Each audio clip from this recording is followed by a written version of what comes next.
à Plus ou Moins Geek, le seul magazine culturel qui revient sur 50 ans de culture geek en 52 minutes. Merci Kermit. Talent d'imitateur quand même, en direct les amis.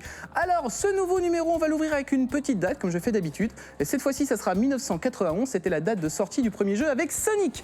Il est temps, je vais te poser Kermit, tiens, au revoir. Il est temps de retrouver mes petits hérissons bleus, cette équipe de chroniqueurs de talent que vous retrouvez à chaque fois. Je vais commencer par la demoiselle, mademoiselle RL, qui est journaliste et photographe, monsieur Laurent Kessy, romancier et scénariste de talent, monsieur Sébastien Rassia, réalisateur, acteur également de talent. De talent, c'était une évidence avec monsieur Frédéric Molas, comédien également, et Rurik Salé, compositeur, comédien et aussi journaliste qui est très occupé, je crois. Un autre qui est occupé, c'est François qu'on retrouvera un petit peu plus tard pour le talent web. François, tu peux prendre le temps de te réveiller tout de suite, un petit sommaire. Aujourd'hui, vous découvrirez ou redécouvrirez Shinboru, le jeu vidéo Fez, Yumi, au cœur d'un grand concours de cosplay, l'interview carrière de Flow, Baptiste et Nico qui enquêtent sur le voyage dans le temps, Michel Jury, Mushishi pour la culture japonaise, une enquête geek sur les parodies XXX, le talent web Bibi300 et enfin l'incontournable shopping list en plateau. C'est à vous mes chéris. Et on commence avec Fred et Seb qui vont nous parler des bonbons Pez. Rubrique jeux vidéo avec Fred et Seb. Car oui les amis, devant votre télé, vous allez avoir droit à un festival, un florilège de jeux de mots pour Ave, puisque vous nous présentez Fez. Je suis désolé. la peau des Fez, enfin on peut y aller tout de suite, hein. Évacuons. Gardez-en sous le pied, ouais, voilà. Une grosse Fez. Ça va fuser. Fuser. Oh. Désolé. Donc voilà, on va regarder des images au lieu de chronique pitoyable. Ouais, je sens que ouais, je vais avoir du mal. la Donc, vidéo, s'il vous plaît. donc voilà, Fez, un superbe jeu avec une touche rétro très jolie, très chatoyante. C'est très mignon, j'adore.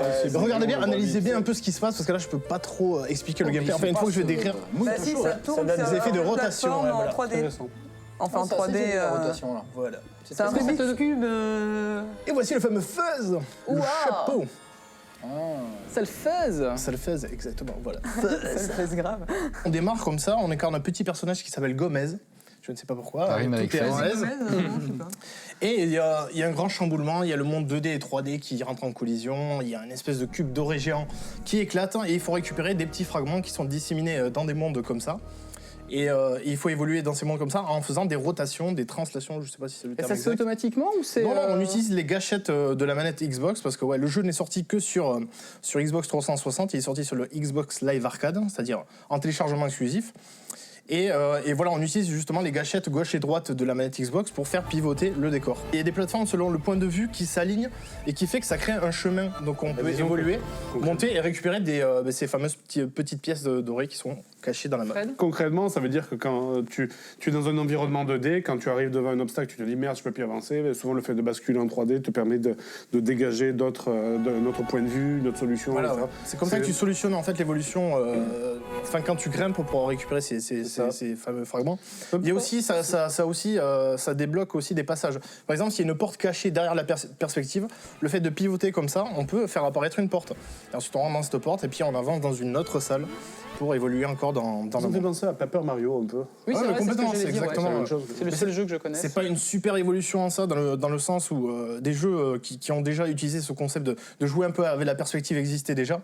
Mais là, il y a tout un cachet, il y a un univers, il y a une espèce de nostalgie un peu 8 bits, quoi, parce que vous avez vu les graphismes, c'est complètement du pixel art, mais ça n'est pas vraiment, quoi. C'est-à-dire, c'est fait avec des moteurs actuels, c'est-à-dire, il y a des effets de lumière, des effets sonores et tout, qui sont très récents, très actuels. Et c'est un jeu récent. Et c'est un jeu récent, c'est un jeu de 2012, Il y a ouais. une suite à ce jeu-là ou pas?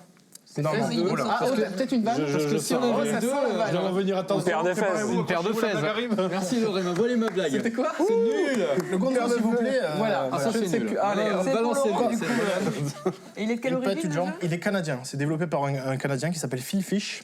Donc Philippe Poisson. Et donc voilà, si je peux rajouter une anecdote par rapport à ça, Phil Fish a failli tomber malade en développant ce jeu parce que c'est un jeu qui était longtemps dans les cartons. C'est ce que je disais. Exactement, Il a voilà, vomi. à cause de la perspective et tout.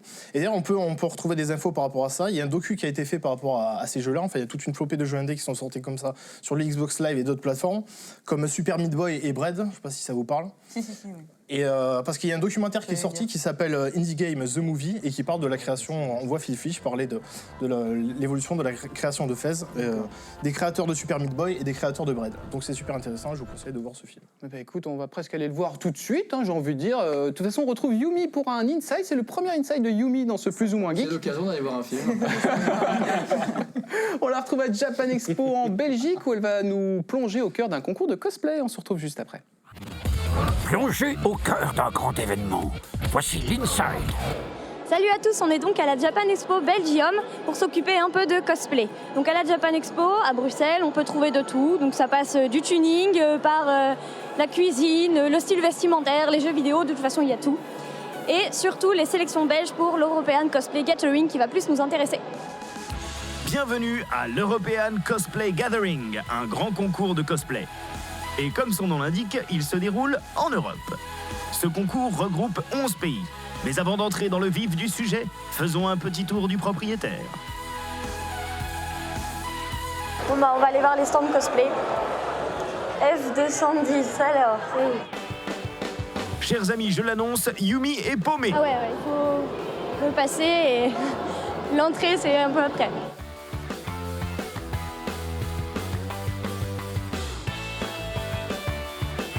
Demande donc ton chemin à ces gens-là.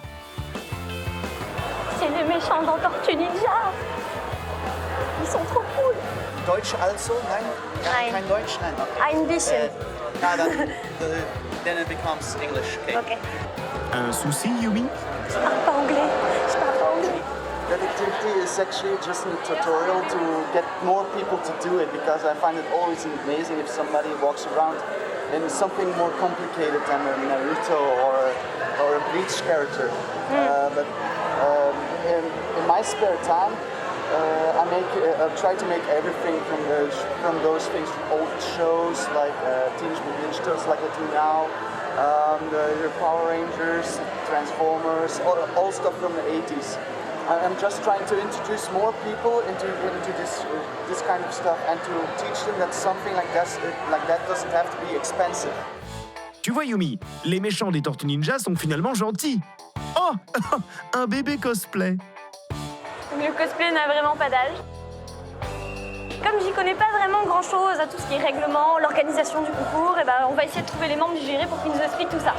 Passe devant, Yumi, on te suit.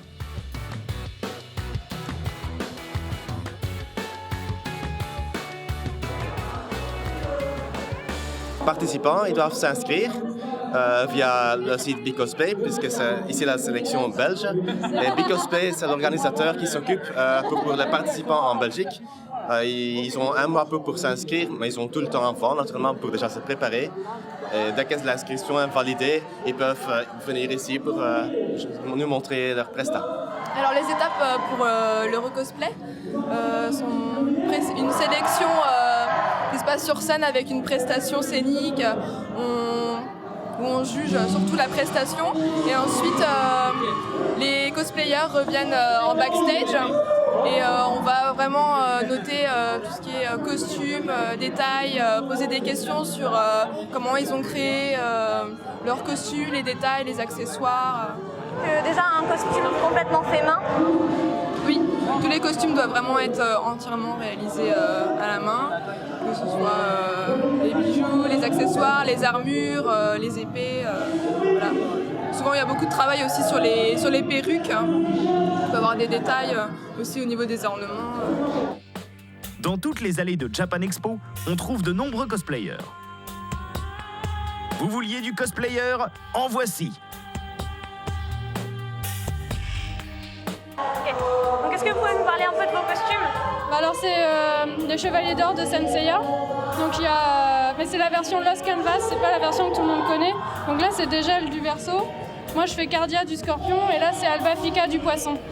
Donc là c'est la scène d'activité et donc c'est l'activité 100% cosplay. Donc en fait les cosplayers vont sur scène, montrent leurs costumes et souvent les photographes viennent les prendre en photo à ce moment-là. Chaque cosplayer choisit son personnage et tente d'y ressembler le plus fidèlement possible, aussi bien dans la gestuelle que dans le physique. Oui, les présélections s'enchaînent et chacun peut tenter sa chance. Moi d'ailleurs, j'ai mon costume de Rurik, hein. Je me suis mis des faux cheveux chauves. J'aurais pu faire forte impression. Mais je préfère laisser la chance à d'autres. Le truc le plus flippant du monde. Un clown avec des ballons.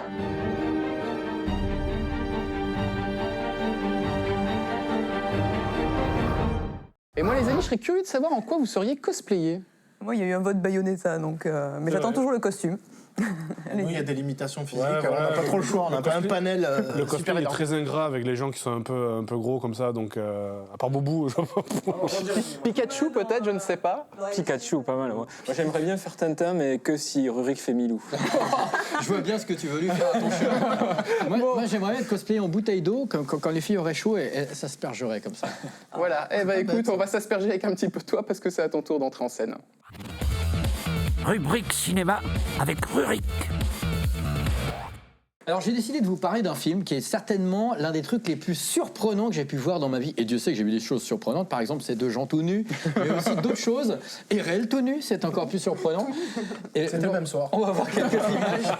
On va voir quelques images que je vais vous commenter. Regardez, vous avez un japonais en pyjama, bien sûr. Ah, avec je des vois que pois, t'as piqué ta chemise, Fred. une coupe au bol, des chiens, un mec qui marche dans une pièce blanche.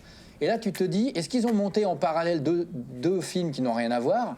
C'est un petit peu ce que je me suis dit quand je suis allé voir le film. Et qu'est-ce que c'est que cette chose ? Mireille Mathieu. Oh, mais on dirait un zizi. Et il y a des anges qui sortent. Et il y a toujours des chiens et un mec qui ne bouge pas. Et là, tu te dis, qu'est-ce que c'est que ce bordel ? J'allais dire non, la drogue, moi, quand je vois ça. Je pense que dans les trucs chelous que tu nous as présentés quand même dans cette émission, je pense qu'on a un pompon là. Ah oui, c'est vraiment le film le plus chelou dont j'ai parlé et l'un des plus incroyables que j'ai vu. En fait, quand je suis allé voir ce film, qui est donc un film japonais, j'ai cru au départ que je m'étais trompé de salle. Sincèrement, j'ai failli sortir. C'est dans un festival, donc on va voir plein de films. Le titre était écrit en japonais, mais c'est le seul truc qui me disait que c'était vraiment japonais. Ça commence au Mexique, il y a une espèce de catcheur dans un petit boui-boui qui commence à se préparer pour aller faire un match. Sa sœur, je sais pas quoi, habillée en bonne sœur, l'emmène en voiture. Je me dis, mais qu'est-ce que c'est que ce truc ? Je suis allé voir un film bizarre, qu'est-ce que c'est ? Et ça enchaîne tout d'un coup avec ce mec qui est dans une pièce, qui se réveille, dans une pièce toute blanche, enfermée, il sait pas ce qu'il fait là. Et il est en pyjama, il a cette coupe au bol, puis il appelle, personne ne lui répond. Et le seul truc qu'il trouve, il n'y a pas de mur, il n'y a pas de fenêtre. Enfin, il n'y a que des murs, justement, il n'y a pas de fenêtre, il n'y a pas de porte. Le seul truc qu'il trouve, c'est ce petit zizi. Et il appuie dessus. Et ça... oui, il faut toujours appuyer sur un bouton quand vous le voyez. C'est ce que Irel fait souvent d'ailleurs. Et quand il appuie, ça fait « Hey !» Et à ce moment-là, il y a tous les anges. C'est choquant. Mais voilà, et il y a en fait, c'est un Simon. Et il y a tous les anges qui sortent du mur, comme on a vu là, qui font comme s'ils parlaient tous en même temps. Donc, et là, le mec est complètement immobile parce que c'est tellement absurde qu'il bouge plus. Et tous les anges retournent dans le mur et ne laissent apparaître que leur zizi. Donc il est entouré de zizi et là il fait. Nous aussi on veut. Et là, il commence à se demander ce qu'il fait là, et en fait, il commence à comprendre au fur et à mesure de l'histoire qu'à chaque fois qu'il appuie sur les zizi, ça fait toujours des hey, hey, hey, mais il se passe un truc différent. Par exemple, des fois, il appuie, il y a un sushi qui tombe. Parfois, il appuie, il y a une sorte d'Éthiopien qui se met à courir et traverser la pièce. Ou alors, tu as une espèce de vase, ou alors tu as des baguettes. Et il dit, et donc, alors des fois, il s'emmerde, il appuie, alors tu vois un tas de baguettes qui se remplit. Et au bout d'un moment, le film s'appelle Symbole, quand même. Et donc, il commence à comprendre qu'il y a peut-être quelque chose à, justement, comprendre de toutes ces choses qui arrivent pour arriver à passer, donc, ailleurs, à la pièce d'après. Mais parallèlement, on suit aussi le catcheur qui se prépare à aller faire son match. Je ne sais pas d'où sort cette histoire, je ne comprends rien. Est-ce qu'il y a quelque chose à comprendre ? Alors, voilà, justement, c'est-à-dire que la première fois que je l'ai vu, je me suis dit, c'est génial, il n'y a rien, c'est fou, on dirait du dadaïsme, on dirait du Louis Buñuel, on dirait tout et n'importe quoi. Et j'ai vu le film 3 fois, qui est quand même un petit peu long, et au fur et à mesure, j'ai compris ce que le film voulait dire, et je vous dis pas, mais c'est très, très, très étonnant, c'est l'un des trucs les plus fous. Si on a mis ce mec dans cette pièce, c'est qu'il avait un espèce de but céleste, dont je ne vais pas vous parler, c'est hallucinant. Il faut savoir que Hitoshi Matsumoto, qui a réalisé et qui joue dans le film, c'est lui là, c'est un mec, c'est une méga star de la comédie au Japon, un petit peu comme Takeshi Kitano à ses débuts aussi, et qui est un petit peu exubérant. Il a fait par exemple un spectacle qui était la place la plus chère jamais vendue pour un spectacle au Japon. Il a aussi fait un spectacle où c'était gratuit. Donc il est complètement fou comme ça. Et quand il fait des films, dont Big Man Japan aussi, et l'excellent Saya Samurai qui est sorti en salle il n'y a pas si longtemps que ça en France, c'est toujours des objets très étranges. C'est des objets filmiques non identifiés. Voilà. C'est pas pour David, il va rien comprendre. Hein. Et franchement, Symbole, même si on ne s'intéresse pas à la symbolique et à la folie du film, il faut le voir pour se dire... que c'est d'une liberté hallucinante et c'est drôle, fou, créatif, c'est vraiment dingue, vraiment dingue. Eh ben écoute, tu me permets un enchaînement comme moi seul sais les faire. Un groupe complètement fou également. Ils sont dans l'interview carrière. On se retrouve juste après. C'est le groupe Flow. Ne bougez pas, c'est le moment de l'interview carrière. Le groupe Flow, qui nous a fait l'honneur de sa présence lors de Japan Expo 2012, est très populaire auprès des fans d'animation, puisqu'on leur doit des génériques pour de nombreuses séries, comme le célèbre Naruto, mais aussi Beelzebub ou encore Eureka 7. Avec une très forte influence de rock californien, leurs chansons punchy sont aussi très appréciées des fans de rock japonais, notamment grâce à leurs clips souvent drôles et un peu fous. Comment vous êtes-vous rencontrés? D'abord, on a invité Keigo, un camarade de lycée, à nous rejoindre. Ensuite, on a invité Gotz, un collègue de boulot. Et pour finir, Iwasaki nous a été présenté par des amis. We are fighting Dreamer Takami Omasite. Ah, non, désolé. Bon, on va poursuivre. Une anecdote sur la formation de votre groupe? C'est moi qui ai choisi. En tout cas, en ce qui concerne Keigo, en fait, en chantant les chansons, on crée des morceaux, mais au moment de les chanter, je m'aperçois qu'il y a des passages où je n'ai pas assez de souffle et que je ne peux pas chanter tout seul. Alors j'ai invité mon camarade de lycée Keigo à nous rejoindre. La première fois, je suis allé voir ce groupe formé des deux frères en tant que spectateur. On était déjà amis depuis longtemps. Et là, il vient de me voler mon micro et commence à se présenter au public. C'est un ami plutôt audacieux. Hein. Nous aussi, on a des amis un petit peu intrusifs dans la bande. On vous comprend. Qui décide des clips vidéo? Généralement, le réalisateur réfléchit à un projet général. Puis on en discute une première fois pour voir ce qu'on va faire. C'est comme ça que ça se décide. Avez-vous un bon souvenir de tournage? En ce qui concerne les tournages de clips vidéo, en fonction des projets, Flow se retrouve souvent dans des situations compliquées. Par exemple, le bassiste Gotz qui apparaît dénudé. Ou bien alors dans des situations où l'on doit chanter sous la pluie. Récemment, dans la vidéo de Hey, il y avait un ventilateur qui produisait un vent fort comme une tempête. Et on devait jouer face à cette machine. En fait, on aime bien les projets rigoureux. C'est pas souvent qu'on voit un homme tout nu dans un clip. En tout cas, on voit que vous aimez les idées folles autant que de jouer la comédie. Aimeriez-vous jouer dans une série ou un film? Un film français. On attend une offre. Qui a eu l'idée des têtes de poisson dans le clip de Remember? Ah oui, ça fait un peu peur, n'est-ce pas? C'est une idée du réalisateur. C'était une situation où les membres du groupe, en dehors de Koshi, devaient se changer en plein d'autres choses. Et il a profité que ce soit nous 5 pour nous emmener dans des situations vraiment difficiles. Vous créez beaucoup de chansons de générique. Comment les obtenez-vous? Alors, il y a beaucoup de voix différentes. Par exemple, dans un cas comme Naruto, on reçoit d'abord une proposition. Ensuite, il y a diverses discussions pour voir comment Flow va intervenir.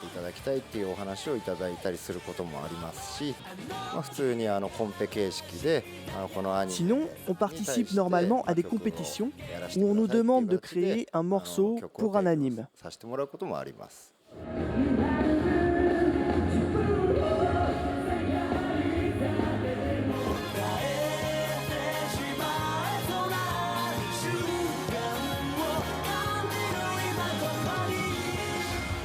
Aimeriez-vous que l'un de vos clips personnels soit fait en animation?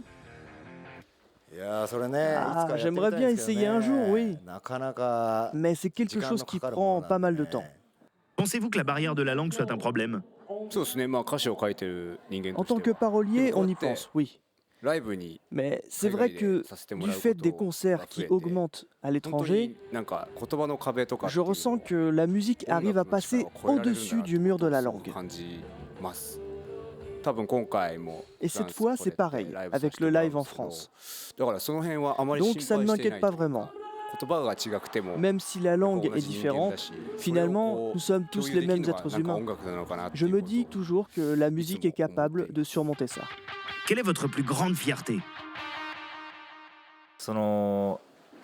Je suis très fier d'avoir tenu plus de 10 ans avec le même groupe.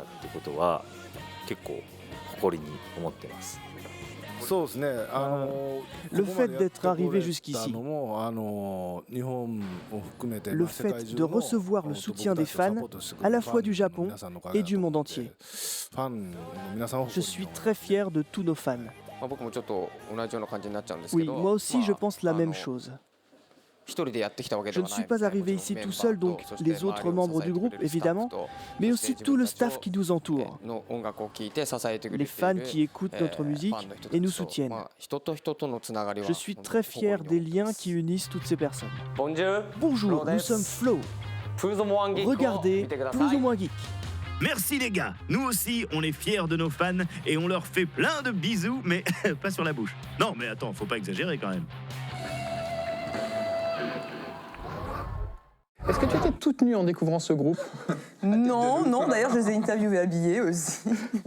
Non, mais c'était très sympa, ça s'est bien passé. Enfin, t'étais là, du coup. J'étais caché dans les coulisses. C'était caché dans les... Je suis toujours derrière eux. Voilà, non, ils étaient vraiment ouverts, bonne ambiance, parce que sur scène... Un peu protocolaire quand même, hein, parce que... Ouais, mais ça, c'est japonais. Les mais Japonais en interview... Ouais. Non, mais ils étaient quand même assez ouverts. C'était sympa. Ouais. Un autre qui est ouvert, Laurent. Rubrique BD et romans avec Laurent. N'ayez pas l'esprit mal placé, tout vert parce que ton t-shirt est vert. Je suis ouvert aussi, je suis open bar. Je sens que la fin de tournage va être sympa. Allez-y, YouTube. Michel Jury, aujourd'hui Michel Jury. Michel Jonas. Michel Jury, un auteur français de science-fiction, un petit peu oublié mais qui a été très important. Et je vais vous parler d'un de ses romans qu'il a publié en 1973, Le temps incertain. On regarde quelques images. Voilà, c'est lui, Michel Jury. Là. Ah oui, le temps incertain. C'était il y a longtemps. Il est né en 1934. Voilà. Est-ce qu'il a eu un grand prix du jury? Le gonzo de la honte. C'est mon couverture avec des nichons et des poils, ça T'as loupé le corps nu. Mais oui. Donc Michel Jury est né en 1934 en Dordogne. Il a grandi un peu isolé à la campagne, enfin un peu isolé. Il a grandi, oui, chez des... Tu veux dire que nos spectateurs qui sont à la campagne sont des gens isolés, c'est ça? C'est ça que tu veux dire? Dans des fermes avec des porcs, disons que dans les années 30 et 40, c'était un peu plus difficile. Voilà, il n'y avait pas Internet. 30, 40, il y en a qui ont la nostalgie. Hein. Donc il a grandi chez des parents pauvres, un petit peu paysans. Il n'a pas pu trop faire d'études et il a commencé à écrire dans les années 50. Il a publié des romans un peu plus tard dans les années 60. Et en 73, il publie Le temps incertain, qui est une petite révolution dans le monde de la science-fiction francophone parce qu'il ouvre des nouveaux horizons, il révolutionne un peu ce qui était un petit peu, comment dire... Un peu pépère, ça tournait en rond, quoi. Et lui, Est-ce qu'il publie ça, 73 73, c'est la décennie des révolutions. Voilà, et alors, Le temps incertain, c'est un mélange de Philippe K. Dick, si tu veux, c'est assez influencé par Dick, et du nouveau roman, qui aussi était dans les années 50-60, les éditions de Minuit, tout ça. Donc c'est très très bien écrit, avec un style magnifique, et en même temps, ce style sert à l'histoire qui est une histoire sur le temps incertain, donc c'est... alors là, je sens déjà qu'en fait, ton pitch est compliqué. Je sens ça, il y a le regard, Laurent, qui est siesque du truc qui va être compliqué. Alors, David va pas comprendre. je vais lire mes notes. Robert Holzach, qui est psychronaute, c'est-à-dire qui est chercheur en chronolyse à l'hôpital Gary Shankar au début du XXIe siècle. Gary Shankar. Gary Shankar. Et qui prend une drogue qui lui permet de se plonger dans le temps, l'indéterminé, le temps incertain. Et dans le temps incertain, il va entrer en contact avec un certain Daniel Diersan, qui lui est pris dans une espèce d'embrouille entre deux multinationales qui s'affrontent. Et l'enjeu de ces multinationales, c'est de fabriquer la drogue qui deviendra celle qui permettra de plonger dans le temps incertain. Donc tout est lié comme ça. Je comprends pas du tout comment t'as pas pu pitcher ça sans lire ta note, quoi. C'était d'une facilité. Alors le truc, c'est que tout tourne en boucle, en fait.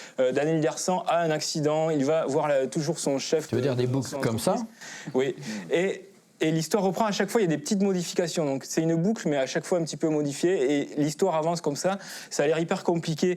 Et c'est labyrinthique, mais en fait c'est hyper simple. On suit l'histoire très très bien, c'est ça qui est fort. C'est que son histoire elle est hyper complexe et que lui il arrive à la rendre hyper simple tout en écrivant magnifiquement. Est-ce que ça ressemble un petit peu à tous les films de trucs dans le temps, de Oui, c'est ce que j'allais dire, genre les sources codes. Exactement, mais c'est encore plus compliqué que tout ce que vous pouvez imaginer. Il y a eu de suite Les Singes du Temps et Soleil chaud, Poisson des profondeurs, qui forment ce qu'on appelle la trilogie chronolytique. Les Singes du Temps, c'est encore plus compliqué, encore plus fou, encore plus fort. Voilà, il maîtrisait son truc et les lecteurs qui avaient lu avant, évidemment, Le Temps incertain, connaissaient le principe et ça part dans des trucs invraisemblables. C'est inadaptable au cinéma ou alors au prix je pense, de raccourcir l'intrigue, de simplifier. Et ça a fait vraiment un choc. Les auteurs français ont été hyper influencés par ça parce qu'ils se sont dit on peut faire des trucs un peu fous comme les font Dick, comme les font d'autres auteurs Silverberg.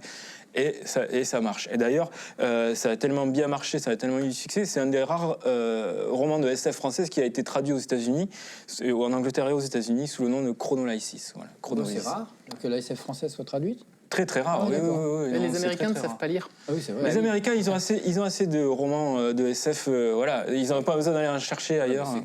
Ah oui, mais voilà, c'est comme ça. Ce qui me permet quand même de dire qu'on a fait un sujet quand même très compliqué. Et que maintenant, il faut quand même quelque chose pour se détendre. Une enquête geek sur les parodies XXX. Ça va faire remonter l'audimat. N'allez surtout pas aux toilettes. Voici l'enquête geek. Voilà un sujet qui va vous émoustiller. Focus sur les parodies XXX du cinéma et des séries télé avec nos deux experts hautement qualifiés, les coquins. Jacques Zimmer, historien du cinéma X, et Christophe Abzi, auteur du livre La quéquette du Graal, qui revient sur les 500 titres de parodies X les plus drôles. Faut-il se fier aux titres ? Il faut distinguer les titres, les simples titres, des véritables œuvres. Je m'explique. L'arrière-train sifflera 3 fois, film pornographique, n'a rigoureusement aucun rapport avec le film de Zinman interprété par Gary Cooper. Là, ce sont simplement des jeux de mots qui sont faits à partir de titres célèbres. Il y a notamment le Seigneur des Anus, on a Matrix, tu as Robocock. Donc on imagine le scénario, enfin en fait c'est ça qui est marrant en fait, c'est qu'avec ces titres, tu imagines le détournement qu'ils ont pu faire du film, en sachant que la plupart du temps, ça n'a aucun rapport avec le film original. Quels sont les classiques parodiés ? Tous les réalisateurs qui font des gros succès sont repris. Donc il y a par exemple Jurassic Park. Il y a un réalisateur français qui s'appelle Stanley Kubrick. Je ne sais pas s'il existe encore, mais donc déjà lui, il avait placé la barre assez haute. Et quasiment tous les films de Kubrick, donc on a par exemple Orange Mécanique, ça a été décliné mais peut-être 10 fois. Avec Banane Mécanique, Carotte Mécanique, en anglais c'était Clockwork Orgy. Il y a eu Full Metal Quéquette. Pour Eyes Wide Shut, c'était devenu Ass Wide Shut. Un film comme Citizen Shane est réellement une version pornographique de Citizen Kane d'Orson Welles. Et tout y est. La situation, les effets de neige, le scénario... Ça amène très loin puisque dans le sujet, le fameux Rosebud est le sexe de la femme. Ça n'est pas historique, mais c'est probablement vrai que Citizen Hearst, le vrai Citizen Kane, qui s'appelait, comme vous le savez, William Randolph Hearst, grand magnat de la presse américaine, eh bien, aurait appelé ainsi Rosebud le sexe de son amie, qui était une comédienne célèbre. Dans ce cas-là, moi je dirais plutôt c'est un hommage, c'est plus qu'une parodie. Quelles sont les parodies X de grands héros ? On va avoir un déluge comme ça, de mythes. Ça va aller de Zorro, 3 mousquetaires. James Bond qui est le héros sexué par excellence. C'est pas la peine de développer le sujet, on le sait qu'il vit entouré de jeunes femmes et que dans chaque film il fait l'amour à au moins 2, parfois 3 d'entre elles. Là, il ne s'agit pas d'une simple parodie sur le titre, il s'agit d'une véritable reprise du personnage, simplement il va jusqu'au bout de l'acte sexuel. En fait, dans les super-héros, les Anglais, enfin les Américains, prennent même pas la peine ils rajoutent Batman XXX et tout ça. Mais de temps en temps, c'était surtout dans les années 90-2000, ils ont quand même fait l'effort, les distributeurs, je pense, Dorcel et compagnie, de traduire ces films. Donc ça devenait Beatman, ça devenait Sperman Pour le Superman XXX, c'était Superman, j'ai envie de dire la classe, hein, évidemment. De toute façon, tous les super-héros ont été faits. Il y a même récemment, ils ont fait les Simpsons. Et je sais pas si tu as vu, mais je te conseille, c'est un film où tous les acteurs sont maquillés en jaune, mais intégralement. Hein, intégralement, je peux pas dire plus. Et donc, il faut vraiment être... c'est ni drôle, ni excitant, ni rien. Je comprends pas bien l'intérêt du truc. C'est tout simplement que tous ces héros, pratiquement sans exception, ils ont une vie personnelle, ils ont une vie amoureuse. Et ils ont à l'évidence aussi une vie sexuelle. Simplement, cette vie sexuelle, elle est ellipsée au bon moment.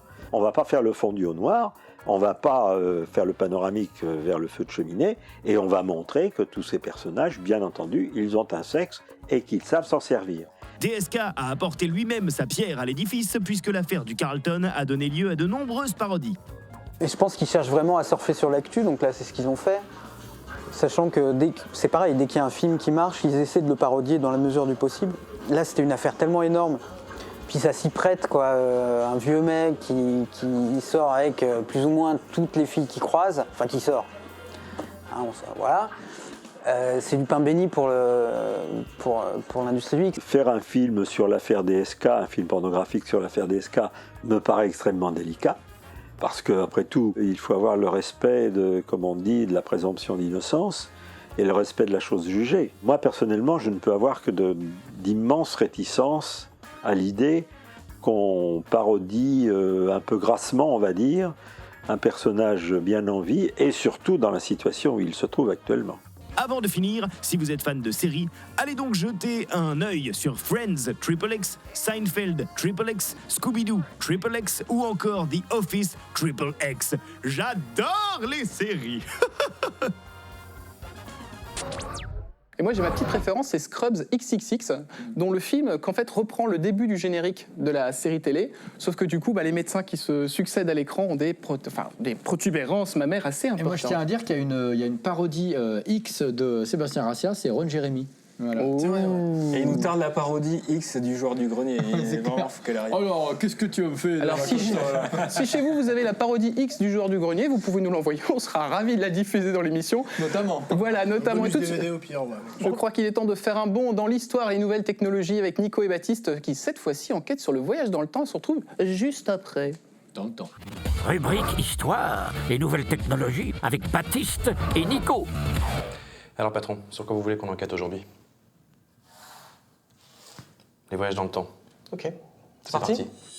Si vous aimez cette thématique, vous aimerez le livre « La machine à explorer le temps » de H.G. Wells, Le voyageur imprudent de René Barjavel, quelques albums de la série Bob et Bobette, le film « C'est arrivé demain » de René Clair, La jetée de Chris Marker, Nimitz, Retour vers l'enfer, le film indépendant Primaire et bien entendu notre film culte à tous, Retour vers le futur, nom de Zeus.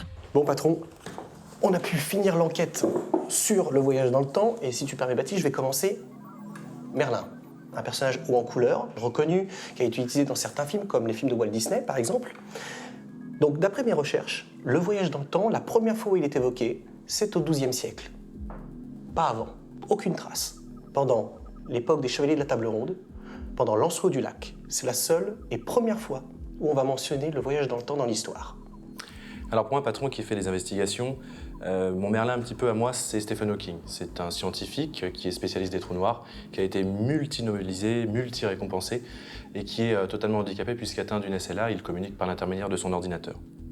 Et il y a une chose que j'aimerais que vous compreniez, c'est que d'après la relativité, masse et vitesse sont liées.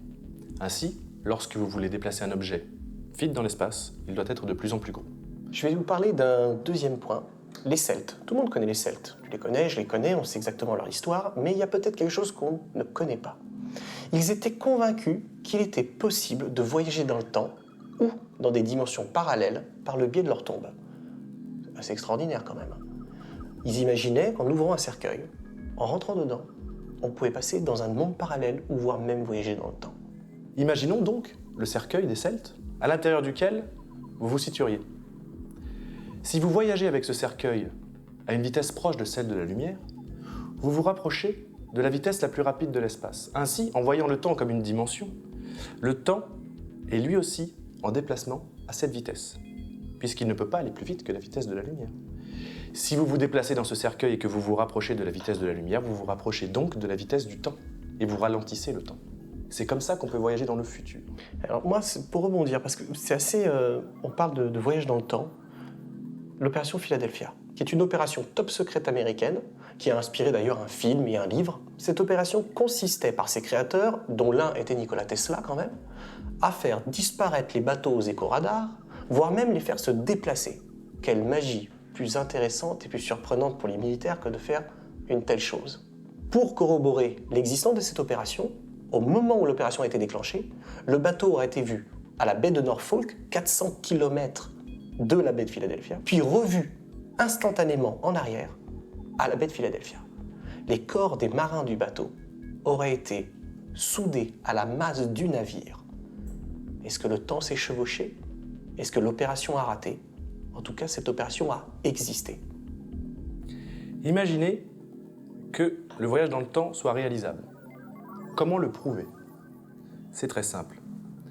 Vous prenez une feuille de papier sur laquelle vous allez inscrire une date, un lieu de rendez-vous inférieur à 5 minutes après la rédaction de ce papier. Vous mettez ce même papier dans une boîte dont vous êtes certain que personne ne la trouvera et ne pourra l'ouvrir avant au moins un millénaire. Vous verrez bien, si vous reproduisez l'expérience, que personne ne viendra 5 minutes après la rédaction de ce papier. C'est une expérience que Stephen Hawking propose avec beaucoup de sérieux. Dans les années 60, un archéologue et chercheur, William G. Meister, fait une découverte vraiment surprenante qui sort de l'ordinaire. Ça n'a pas été relayé dans les grands médias.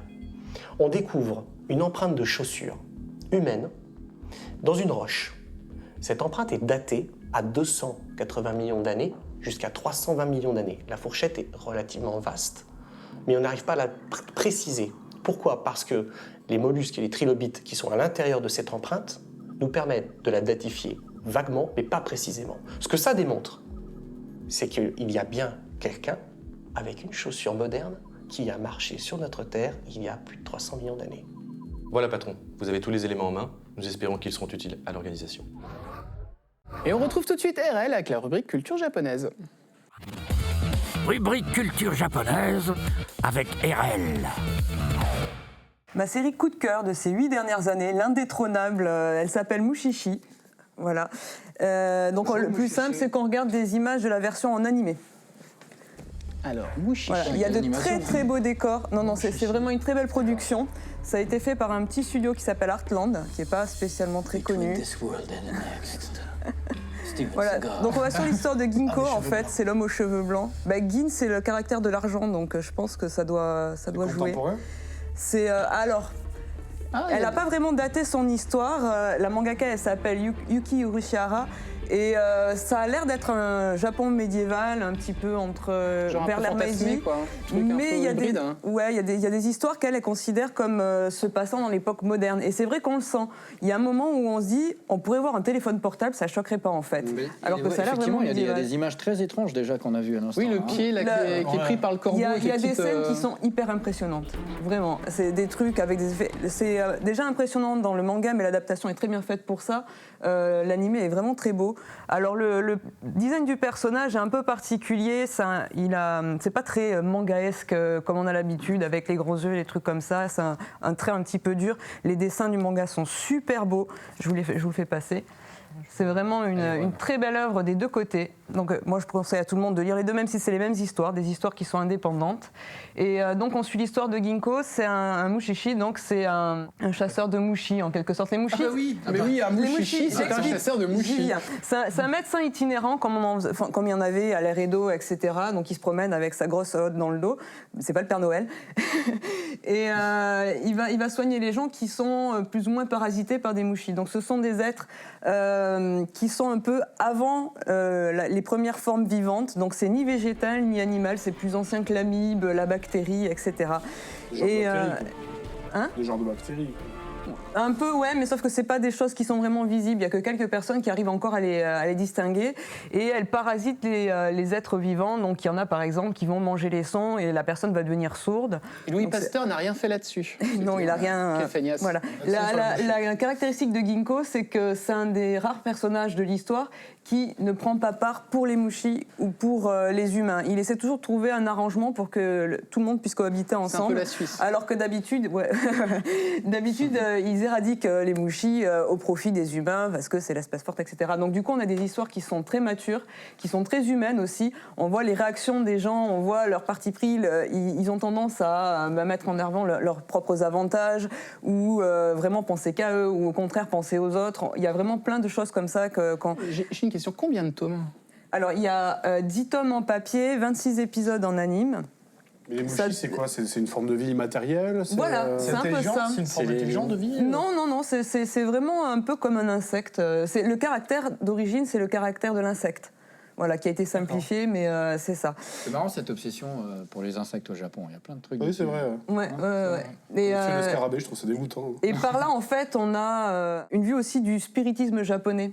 Donc les gens qui connaissent pas seront peut-être un petit peu perdus par ça, mais c'est quand on maîtrise un petit peu le sujet, c'est vrai qu'on voit la façon que les Japonais ont de prendre les catastrophes ou les choses comme ça. Il y a une sorte de destin en fait qui est écrit pour eux et de fatalisme. Comme ils voient pas, en fait, ils l'adaptent un petit peu pour comprendre. Et Ginko, c'est vraiment un personnage super intéressant qui est développé dans quelques chapitres et c'est vraiment dommage, 10 tomes en fait. Bon, les histoires au bout d'un moment sont un peu redondantes et c'est dommage qu'elle n'ait pas plus développé son personnage parce qu'elle avait vraiment énormément de matière pour le faire. Il est temps de faire un message à la caméra, tu peux t'adresser directement. Non, elle a arrêté en plus. En plus, elle a arrêté, quelle feignasse, comme Louis Pasteur. Donc c'est vraiment dommage parce que c'est une très belle œuvre et j'arrive vraiment pas à la détrôner. Il y a rien qui peut prendre la place. Info toujours, moi je suis une grosse fan des bandes-sons, donc voilà, une OST qui est vraiment géniale. Une BO, une OST comme tu veux. De film français. De Masuda Toshio. Et on va continuer avec François. Est-ce que vous allez voir n'est pas une OST, une bande-son, mais bien un trailer de sa chronique? C'est le moment de découvrir un nouveau talent web. Salut. Alors moi, mon conseil du jour, c'est gardez vos souris à boules. Gardez-les et démontez-les, parce qu'à l'intérieur, il y a forcément plein de trucs paumés, comme de la nourriture, et ça fait un repas. Donc tout de suite, on regarde un talent du web, c'est Bibi300. Place à un nouveau testeur, un des plus anciens, Bibi300. Un vidéotesteur qui teste les jeux vidéo en live. Maintenant, vous savez tout, sauf... sauf comment il a commencé. Réponse. J'avais vu en fait que sur le site jeuxvideo.fr, il y avait une section vidéo des internautes. Et à l'époque, on pouvait donner nos vidéos, c'est-à-dire faire notre vidéo, donner notre avis. Donc je me suis dit, pourquoi pas? Et c'est comme ça après que j'ai pu évoluer, donc depuis maintenant 7 ans. Bibi300 cumule plus de 15 millions de vues sur la toile, passant du rétro au jeu plus récent. Combien d'heures de travail représente une vidéo? Ça prend beaucoup de temps, ça c'est sûr. Faut faire le jeu, déjà d'une part, donc essayer vraiment de le faire, pas forcément à 100%, mais au moins d'arriver à la fin du jeu pour voir tous les aspects du jeu. Et après, c'est capture du jeu, et je commente et je joue en même temps. En plus, voilà, les effets sonores, vous l'avez certainement constaté. Oh non, bah voilà. Après, il y a montage, compression, donc ça prend, au global, une vidéo, c'est à peu près 4-5 heures de boulot. Quels sont tes meilleurs et tes pires souvenirs? Ça a été le test d'Alan Wake. J'ai trouvé ça vraiment super. Enfin, déjà, j'avais adoré le jeu. Forcément, à partir du moment où on trouve le jeu vraiment bon, on est pris dedans. Ah, attention, ou l'esquive magnifique. Mais cours Mais cours, attention. Là, vous voyez, il y a un rond, voilà, qui commence à diminuer au fur et à mesure qu'on le vise. Et dès qu'on a une espèce d'éclair de lumière, là, voilà, l'ombre est partie. Et je peux lui tirer dessus, et voilà, je l'ai tué. Je voulais vraiment parler de tout, absolument tout dans le jeu. Et à la fin, quand on finit la vidéo, on arrête tout et on fait « ça c'est bien ». Si, viens ici, tiens, mange-toi ça, et voilà, bingo. Ça fait plaisir. Par contre, le test vraiment, moi, qui m'a un petit peu énervé, parce que j'ai dû le refaire énormément de fois, c'est Blue Dragon sur 360. J'ai dû m'y reprendre à peu près une vingtaine de fois avant de le faire. Déjà près de 700 tests effectués. Oui, 700, vous avez bien entendu. Donc plus de 600 000 pour une critique du jeu GTA 4 et 200 000 pour un Mario Kart. Qu'est-ce qui te plaît dans ce métier? Le fait qu'on puisse donner un peu la parole aux joueurs. On a toujours l'avis de la presse. qui reste important parce qu'il y a la notation, on a les points positifs, les points négatifs donc de chaque rédaction au final. Et je me suis dit, tiens, pourquoi pas finalement donner notre avis en tant que joueur, sans grande prétention. Hein. Le but, c'est pas forcément de faire comme la presse, le but, c'est vraiment de donner notre avis avant tout. Et je me suis dit, ça peut être vraiment super sympa. Bien représenté et toujours avec ce petit côté farfelu pour certains personnages. C'est vraiment quelque chose de bien pensé. Quelles sont tes relations avec les éditeurs ? J'ai quelques partenariats avec eux. Ce que j'ai voulu, c'est ce que j'ai dit en fait pour chaque éditeur à chaque fois. Je veux surtout, c'est garder vraiment ce côté neutre. Je veux pas être influencé quand je vais tester un jeu. Si par exemple on me dit t'aurais peut-être pu dire ça, ou t'en as peut-être dit un peu trop sur le jeu, ou c'est peut-être un petit peu trop négatif. Je garde toujours cette liberté de ton. Ça pour moi c'est super important. Parce que c'est ça aussi qui fait qu'on accroche les gens. C'est de voir qu'on n'est pas là, entre guillemets, à la solde des éditeurs en disant voilà, j'ai reçu le jeu, super, c'est sympa, magnifique, j'ai adoré le jeu, alors qu'en fait on ne le pense pas du tout. Pour l'instant, c'est quelques éditeurs, pourquoi pas d'autres, mais c'est vrai que c'est après un peu plus compliqué.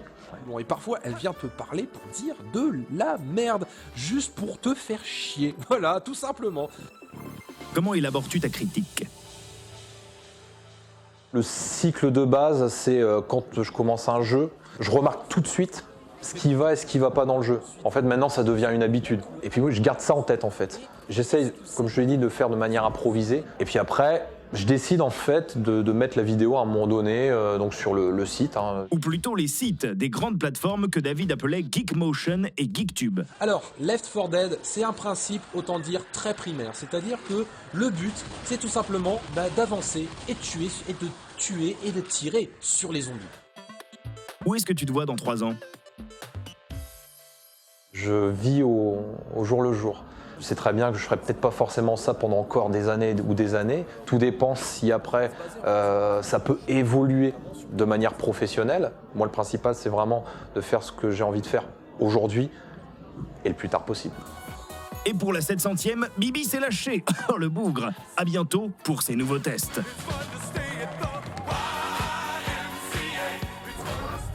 Bibi 300 qui vous mange le pain de la bouche, les amis. Ah, Bibi 300, tout doucement. Tout doucement. Méga blague. C'est un très vieux testeur. Je le garde. Hein. C'est un très vieux testeur, Bibi 300, il fait partie vraiment de la première génération où il était là avant nous, comme Hooper, comme Enigmatic, enfin voilà. C'est vraiment, il était là bien avant nous, donc... Un qui vous survivra et qui nous survivra à tous, c'est Franck, c'est l'heure de la shopping list. Tout de suite, la shopping list. Salut à tous et bienvenue dans cette nouvelle shopping list. Eh oui, je vous parle par télépathie, c'est super cool. Vous pouvez savoir tout ce que je pense. Oh mais non, c'est pas cool du tout. Si ça se trouve, ils vont savoir que je porte une perruque. Métis, c'est un film réalisé par Mathieu Kassovitz qui raconte l'histoire de Lola, une métisse antillaise qui a 2 amants. Un est blanc, l'autre est noir et tous deux n'arrivent pas à se supporter. Et Lola va subir des tests pour savoir qui est le père de son enfant.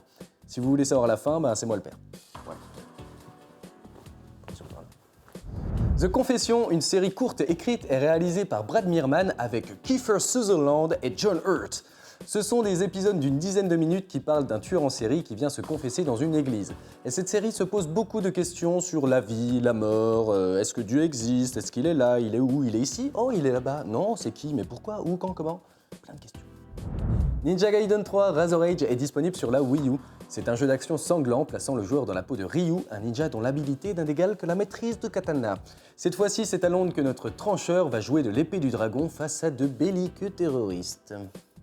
Red Wing chez Delcourt, dans un monde en plein chaos, le capitaine d'un vaisseau spatial va tenter de retrouver son chemin vers sa base, pendant que son fils, devenu lui aussi pilote, tente de retrouver son père. Ça a beau être le néant dans l'espace, c'est un peu le bordel. World War X est à retrouver chez Le Lombard. C'est une BD qui se passe en 2017 où une station lunaire ne répond plus à cause d'une attaque d'un monstre extraterrestre. Mais la Terre va elle aussi être frappée par des attaques de créatures au pouvoir terrible. Mais heureusement, un homme mystérieux est là pour contrecarrer les plans. Il s'appelle Elius. Elius, oui, il s'appelle pas Franck. Pas de sens. Le port de la Lune, c'est à retrouver chez Vent d'Ouest. L'histoire d'une femme flic de Bordeaux qui est sourde. D'ailleurs, ça me fait un petit peu penser à Sue Thomas, l'œuf du FBI. C'était une vieille série télé des années 2000 avec une femme sourde et son chien. D'ailleurs, le chien qui me faisait penser à celui d'Air Bud. C'était un film avec un chien qui faisait du basket comme ça. Il y a eu des suites après, mais bon, c'était pas terrible. Par contre, là, je crois que je me suis un peu égaré sur le truc. Bon, on passe. Vent d'Ouest a édité tous les défauts des mecs. Mais vous êtes sérieux là? C'est quoi ce délire? Nouvel album, nouveaux défauts, mesdemoiselles, prêts à rire de vos mecs. Mais c'est un torchon ce truc, ça entretient tous les préjugés sur les mecs. N'importe quoi. Vent d'Ouest a eu la bonne idée d'éditer tous les défauts des filles. Ah ouais, parce qu'elles en ont beaucoup quand même. Hein. Une BD drôle et à savourer sans modération.